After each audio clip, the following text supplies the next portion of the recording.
Hello everyone, welcome back. I hope you have gone through the lectures on 2D stress analysis and you are comfortable with those mathematical models.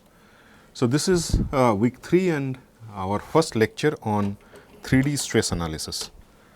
So, what we are going to do is to extend the 2D analysis and add one more dimension and see how we can consider the most general case and find out the stress components acting over a particular plane. So, let us first start with what we mean by 3D stress field.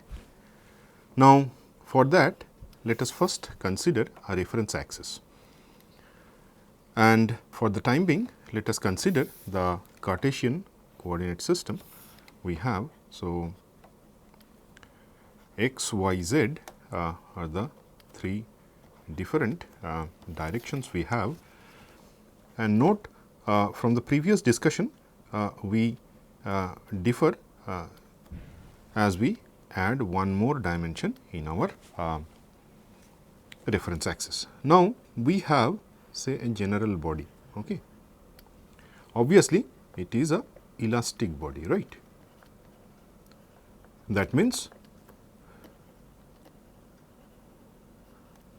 the moment we apply certain external force, so these are different types of force that may act over this body, and obviously it had some boundary.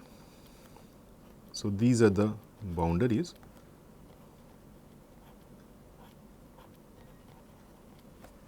where obviously some reactions will be produced, and there can be body force also acting inside. So, this is the body force acting inside the body, and the external forces, it may be a point force or may be a traction, as you can see here, right.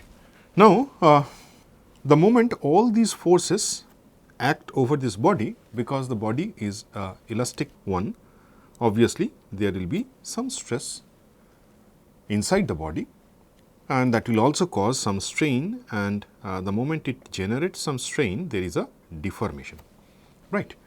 Our task is to quantify that stress inside the body acting over a plane. So, just if we consider plane, say this is the plane, and if we cut the body along this plane and then draw the free body diagram, what we will get? So, we will get the lower part of the body, something like this, right, and we have these boundaries.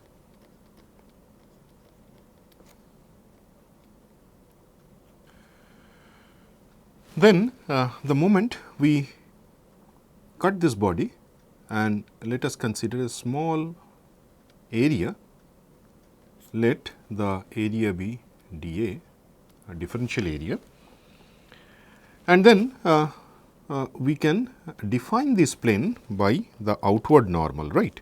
So, if we draw the normal, that actually defines the plane. Okay. So, that is the normal direction. Now,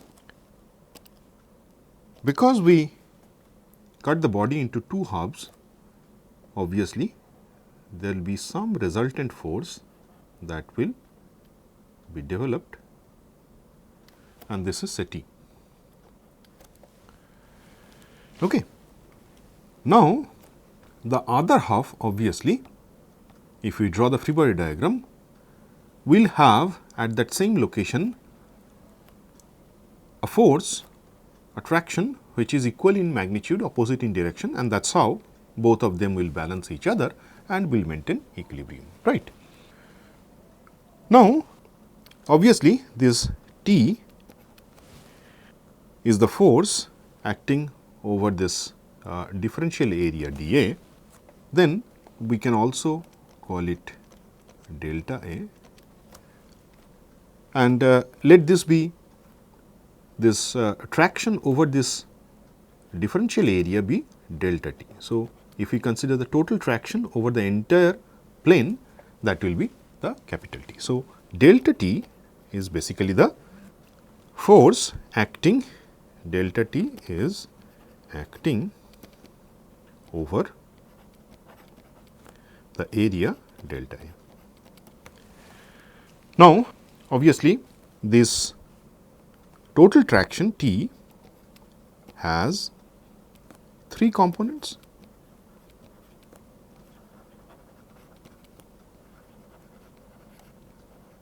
What are they? They are Tx, Ty and Tz. So, we have 3 directions, and if we take the projection of T along 3 directions, we will get these 3 components, and we can also write that T square is nothing but Tx square plus Ty square plus Tz square, right. Now, if we look at this outward plane, obviously along this direction we will have a stress component. So, this is the direction. Along this direction we have the normal stress sigma n, right. And obviously along the plane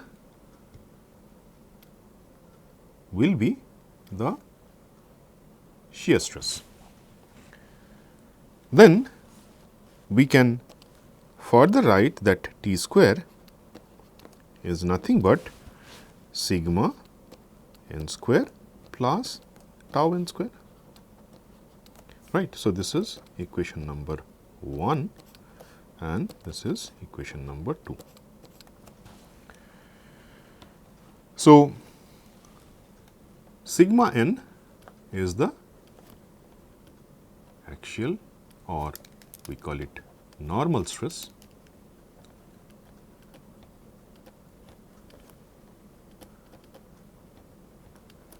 and tau n is, we call it shear stress.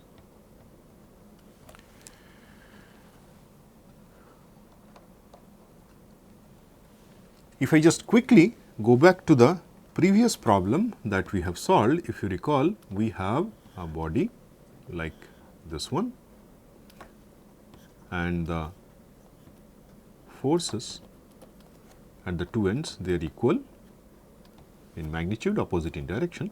So, what we did, we considered a plane at an angle say alpha, and then we consider different values of alpha, and then the moment we change this alpha, we get different planes, and we evaluated the stress components acting on that plane. Here also you see we have the same analogy, we have the 3D body, and then what we do, we consider a plane with a outward normal n. Then what we can do, we can change the direction of this n, and with that we can get different planes passing through that particular point here. Okay. And just by changing this n, we can have different values of axial and shear stresses. That is what we are going to evaluate as we progress in this lecture, right.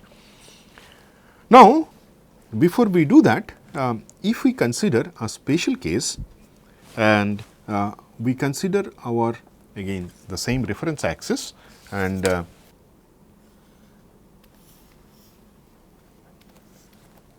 instead of taking this orientation, so what we do, we consider, say again, a 3D body, and we consider a plane whose normal is going along the positive x direction. That means this is the direction.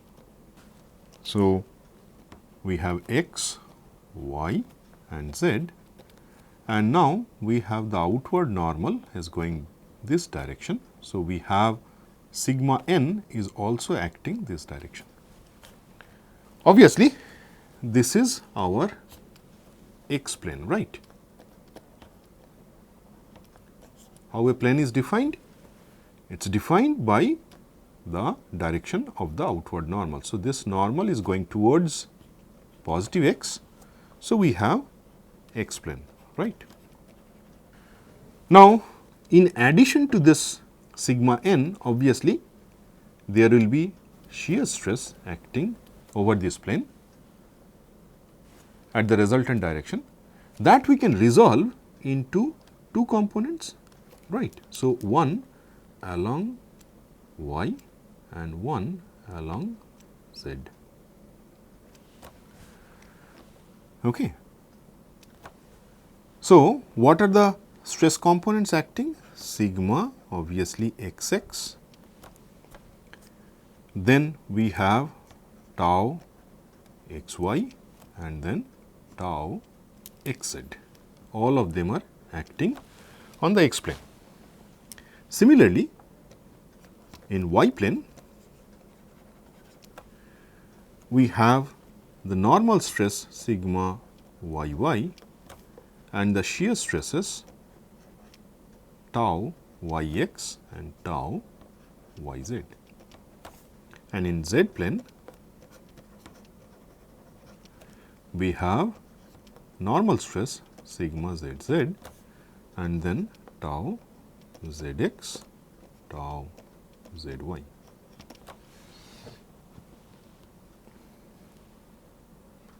So, what we have done now, we have identified all the components of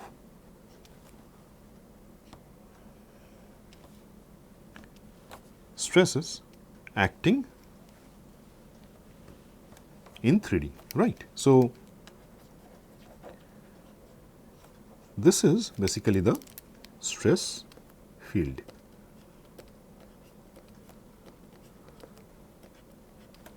And you can notice that this tau xy and tau yx we have identified as per the nomenclature we have set. Obviously, we will prove again for 3D that tau xy is equal to tau yx. This will prove, but for the time being we can assume that tau xy and equal to yx, similarly tau xz is equal to tau zx and tau yz is equal to tau zy. This will prove, but for the time being let us accept this. We have already proved it for 2D. So, here it will be xy and this will be xz, and this also will change as per our claim. So, this will be yz. Now, what we can see is that this is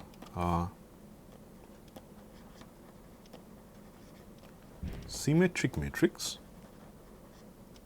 right, and the stress components, it has two subscripts. The first one defines the plane and second one defines the direction, right. Now, on the left hand side you can see within third bracket we have written sigma ij, that actually defines the 3D stress field, but on the right hand side of diagonal terms they represent shear stress, and for shear stress we have kept the notation tau same as we did in case of 2D. In some of the books you can find instead of tau xy they use sigma xy. They are all the same, but let us follow the same notation that we have used for 2D, and for shear stress we will keep on using tau instead of sigma. Okay. So, now the first thing what we have to do, we have to draw the 3D stress field, and then what we will do, we will find out the expression for this sigma n and tau n. Okay. So, that is the next task. So, first what we do, we draw the 3D stress field, and then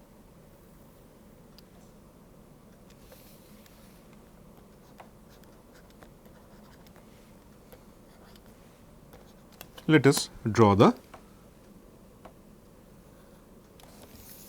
body.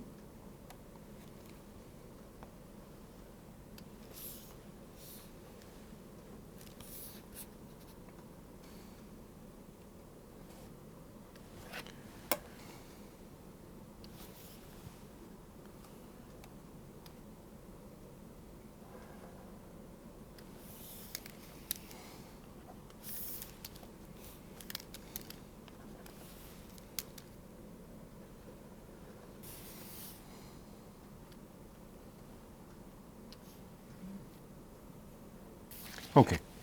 Then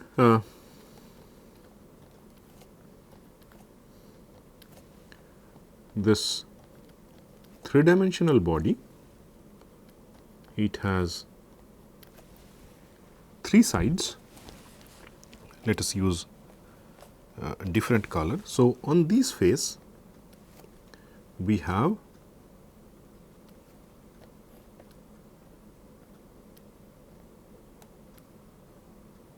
three components. The one along the positive x is sigma xx, then this is tau xy, and then tau xz. On this face again we will have 3 components.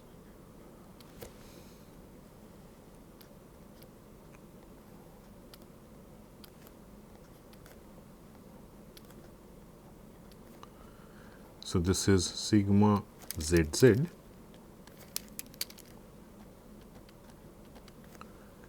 then tau zx, tau zy, and on this face we will have 3 more components, sigma yy,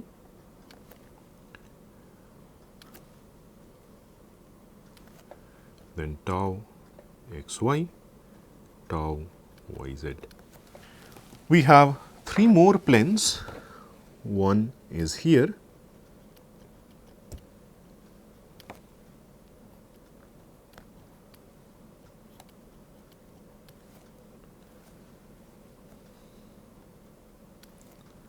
and let us populate all the components acting on this plane. So, here again on this plane you will have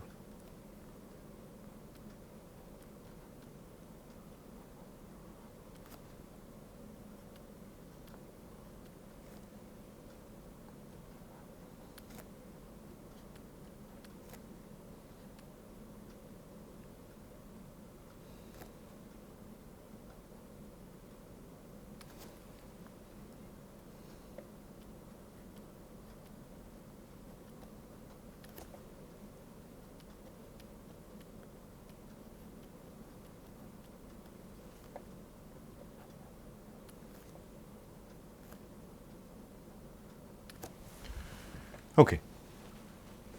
So,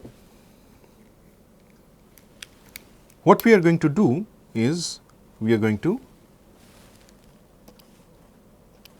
consider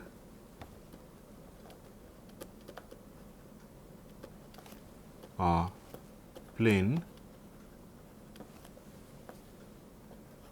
defined by the normal n. And then our task is to find out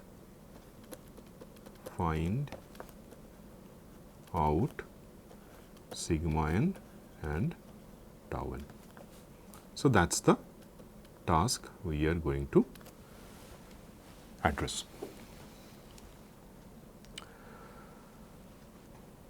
So, what we do? We consider that plane and draw the free body diagram, okay, because that will give us the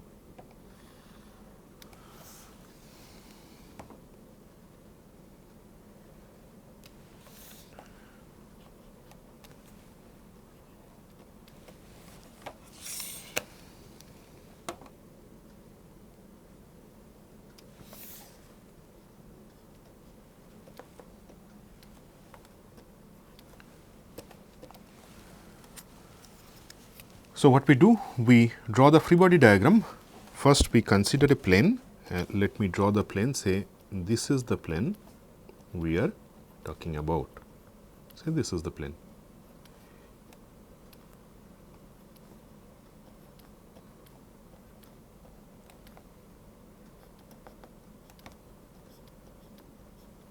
Right. So, what we do? We draw the free body diagram and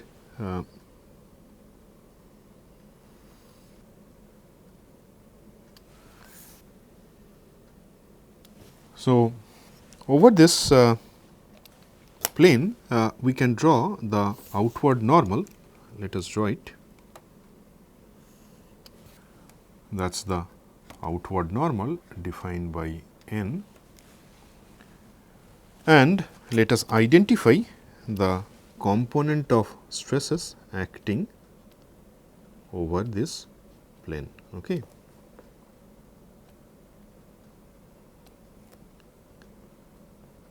So, this is sigma x x, and then we have two more component. So, this one is tau x y, and this one is tau x z. Similarly, on this face we have sigma y y, and then the other components will be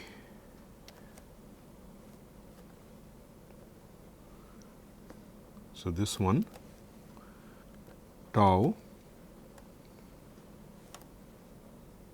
x y, and then this one tau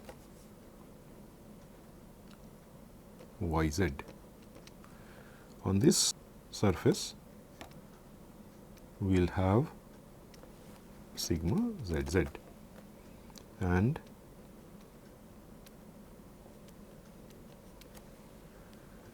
these are the two more components of shear stress.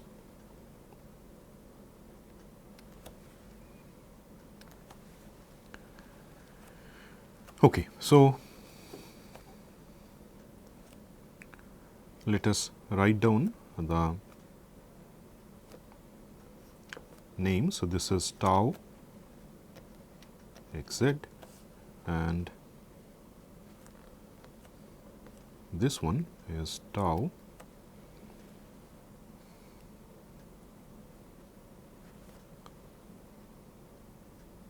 y z. Obviously, these two you can see they are the cross shears, right. Now, we can identify the traction acting at this point. So,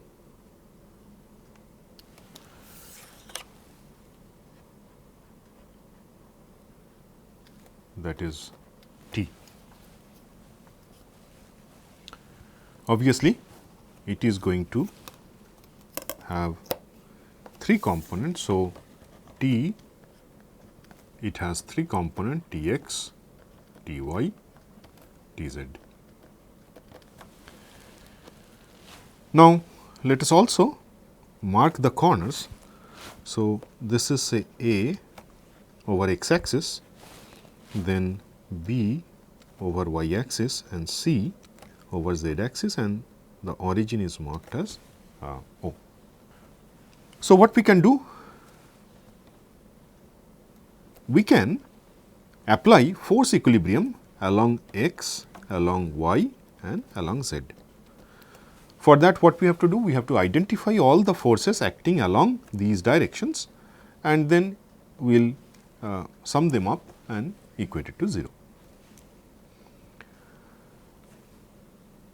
Our objective is, if you recall, we are supposed to find out sigma n and tau n, right.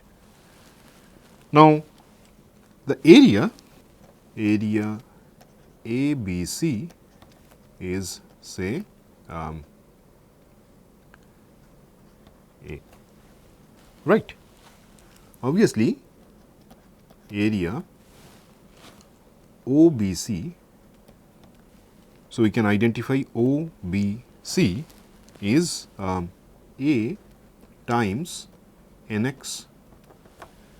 Recall, n, that is the outward normal, it has again 3 components. These are the direction cosines nx, ny and nz. So, these are the direction cosines that defines the plane ABC, and the property of direction cosines is nx square plus ny square plus nz square is equal to 1. Similarly, we can also find out the area OAC. So, OAC is A times ny, and the last one OAB is equal to A times n. So, what we do? We first assume the area of ABC and basically project that area along x, y and z axis, right. Now, what we can do? Apply the equilibrium along x equal to 0. So, all the forces acting along x needs to be identified. So, what are the forces? Tx is the component of T acting along x times the cross sectional area ABC. So, it is A is equal to, we have sigma x acting over a area of A times nx plus we have tau xy acting over a area A times ny plus tau xz acting over a area A times nz. We actually have body force acting along x. So, the body force is 1/3 area times h, that is the perpendicular distance of this plane from this origin O, times the component of the body force per unit volume acting along x, right. Now, because this is a differential area, so this is small a.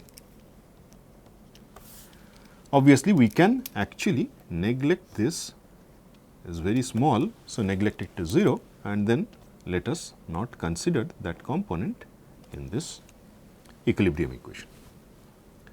Now, what we get is Tx is equal to sigma xx times nx plus tau xy times ny plus tau xz times nz. If you carefully look at this expression, so this is equation number 3. What we have done? We have identified the stress component acting over plane x, and then we equate them. We identify actually the corresponding force and then equate it to 0 with the traction acting along x direction. Now, we can repeat the same exercise for other two remaining directions, and we will get Ty is equal to tau xy nx plus sigma yy ny plus tau yz nz. And the last direction along z is Tz is equal to tau xz times nx plus tau yz times ny plus sigma zz times nz. So, this is equation number 4 and this is equation number 5. So, effectively what we get? We get the three components of Tx, Ty and Tz.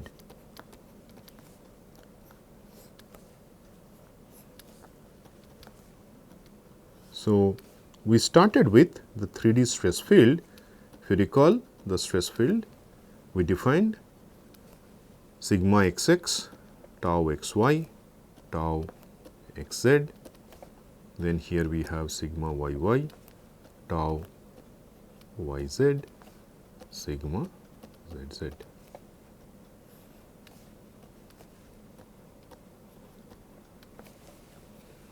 And then we have the components of n, that is the direction cosine along x, y and z, and using 3D stress field and the direction cosines, we can find out the tractions along x, y, z.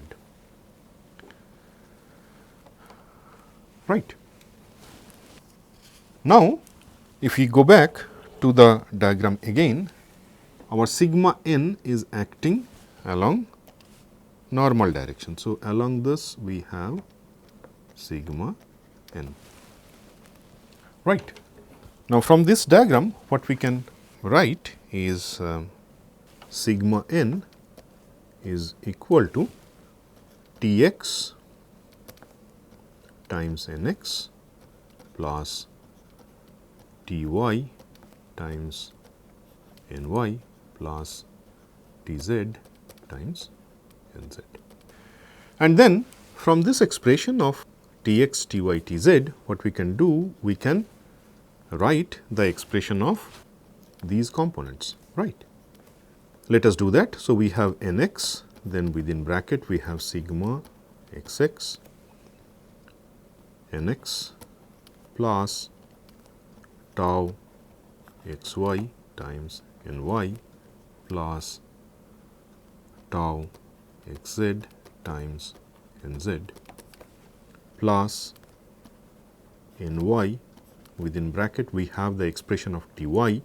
So, this is tau xy times Nx plus sigma yy times Ny plus tau yz times Nz. And the last one, Nz times, we have tau xz times Nx plus tau yz times Ny plus sigma zz times Nz. And if we open the bracket and simplify this expression, we get the normal stress in terms of stress field and the direction cosine. So, the expression will be sigma xx times nx square, sigma yy times ny square plus sigma zz times nz square plus twice tau xy times nx ny plus twice tau yz times ny nz plus twice tau xz times nx nz. So, this is our expression for sigma n. So, this equation is 7. So, what we have this 3D stress field, and we define the plane using the direction cosines nx, ny, nz. And then finally, what we have is the expression of sigma n, that is the normal stress acting over that plane. Now, how to find out tau n? Tau n is nothing but square root of t square minus sigma n square. So, this equation is 8. Now, these two expression for sigma n and tau n, if you look at, they are obtained from what? The 3D stress field. So, sigma ij and then n, that is the direction cosine. So, we have obtained the expression for normal and shear stress, and also the traction acting along x, y, z. Now, what we can do, we can change the orientation of the plane, and then for every plane we can find out the normal stress and shear stress. Recall, this is what we exactly did in case of 2D. The only difference is in this case, because we have the generalized 3D stress field, we have all the components, we have 3 normal stresses and 3 shear stresses. And with the help of this direction cosines nx, ny, nz, we obtain the expression for normal and shear stress. That completes the derivation. So, we will further extend it as we progress in this course. First, we will solve some example, we will see how we can resolve this 3D stress field along a particular direction and find out these two components, normal and shear stress. So, with that, let us stop here. We will continue on this topic further, and first we will solve some example in the next class, and then we will find out the orientation in along which we will only have normal stress and no shear stress. And recall, that is the orientation, we call it the principal plane, and the normal stress acting on that plane we call principal stress. So, that will be the task for the next lecture. Thank you very much.